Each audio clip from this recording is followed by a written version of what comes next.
programa ay rated PG. Ito ay nangangailangan ng patnubay at gabay ng magulang para sa mga batang manonood.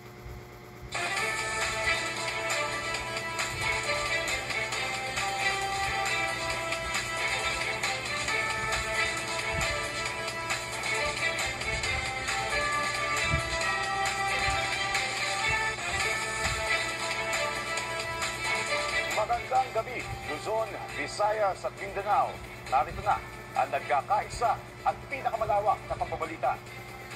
Sa pangunguna ng Presidential Communications Office na kinabibilangan ng Philippine Information Agency, Philippine News Agency, Presidential Broadcast Service, IPC at PTV. Mula sa PTV, ako po si Sheila Saliksay. Ihahatid namin ang mga komprehensibo at mahalagang balita mula sa iba't bahagi ng bansa. Mula sa PTV, ako po si Joshua Garcia. Ito ang Balitang Pambansa.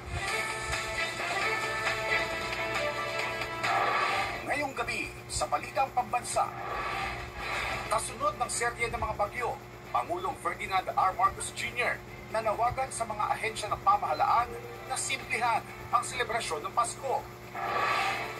Pangulong Ferdinand R. Marcos Jr.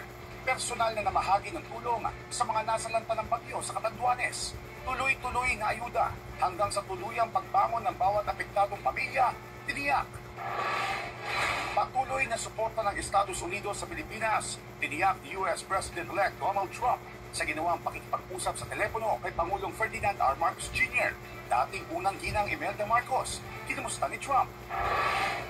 Tinatayang danyo sa infrastruktura at agrikultura kasunod ng mga nagdaang mga bagyo, umabot na sa halos 500 milyong piso. At amihan o ang malamig na panahon, formal nang idiniklara ng Pag-asa.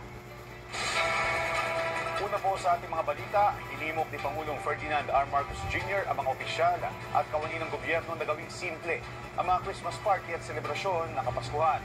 Ito ay bilang pakikisa sa mga naging biktima ng mga nagdaang bagyo. At detalye sa Balitang Pambansa ni Grazel Pardilla ng PTV Manila.